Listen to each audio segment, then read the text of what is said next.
Metabolic diseases లేదా lifestyle disorders అంటాం.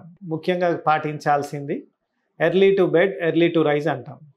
నిద్ర లేవడం అనేది 5 కాకుండా అట్లీస్ట్ 6 వరకన్నా లేవండి.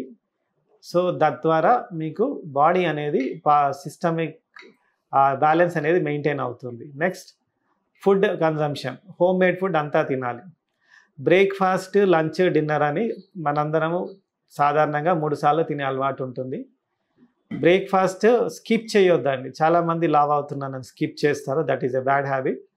మనము నైట్ అంతా ఓవర్ నైట్ ఫాస్టింగ్లో ఉంటాం కాబట్టి హెల్దీ బ్రేక్ఫాస్ట్ అంటే ఈట్ లైక్ ఏ రిచ్ మ్యాన్ బ్రేక్ఫాస్ట్ అంటారు. లంచ్ అనేది మోడరేట్గా తీసుకోవాలి.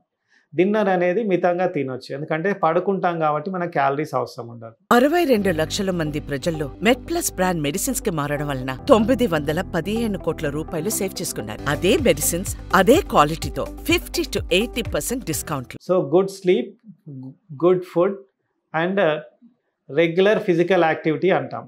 ఫిజికల్ యాక్టివిటీ అంటే మనము ప్రతి చిన్నదానికి మన 2 వీలర్స్ 4 వీలర్స్ యూజ్ చేయకుండా నడవడం అలాంటివి చేస్తుండాలి. అంతేకాకుండా షుగర్ బీపీ ఆల్రెడీ ఉన్న వాళ్ళైతే ఖచ్చితంగా ఉదయాన్నే ½ an hour to 45 minutes వాకింగ్కి వెళ్ళడము, జాగింగ్ వెళ్ళడము, లేదా వీలుంటే ఇంట్లోనైనా ఎక్సర్సైజ్ చేయడము ఇలాంటివి చేస్తుండాలి. నెక్స్ట్ స్ట్రెస్కి గురయ్యే వాళ్ళు ఉంటారు, అంటే వాళ్ళ జాబ్ని బట్టి స్ట్రెస్ ఉన్న వాళ్ళు యోగా, ప్రాణాయామం అట్లాంటిది కూడా ప్రాక్టీస్ చేయవచ్చండి. Next pollution, indoor pollution, outdoor pollution అంటాము. ఇండోర్ పొల్యూషన్ అంటే ఇప్పుడున్నదంతా కాంక్రీట్ జంగల్ అండి. సో మన బిల్డింగ్స్లో చెట్లనే తగ్గిపోయాయి.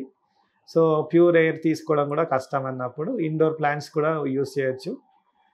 నెక్స్ట్ కమ్యూనికబుల్ డిజీజెస్ అని ఒకటి ఉంటుందండి, అంటే బయట ఫుడ్ తీసుకోవడం వల్ల అక్యూట్ గ్యాస్ట్రోఎంటరైటిస్, టైఫాయిడ్ ఇలాంటి జబ్బు వచ్చే అవకాశం ఉంటుంది. ఇంటి పరిసరాలు కూడా హెల్తీగా పెట్టుకోవడం ద్వారా మలేరియా, డెంగ్యూ జబ్బులు రాకుండా ఉంటాయి. సో తద్వారా గుడ్ లైఫ్ లీడ్ చేయవచ్చు. అలాగే what are the things to be avoided, ఎలాంటివి మనం అవాయిడ్ చేయాలి?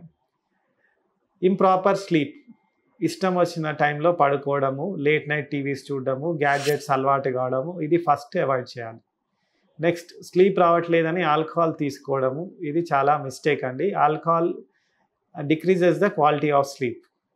నెక్స్ట్ ఒబేసిటీ రావడానికి కారణం high calorie food. Home made food కాకుండా అందరూ ఈ ఫాస్ట్ ఫుడ్, ఇది బర్గర్స్, పిజ్జాస్ ఇలాంటివి తీసుకోవడం ద్వారా ఒబేసిటీకి గురై తద్వారా వాటి వల్ల వచ్చే జబ్బులకి లోనవుతున్నారు.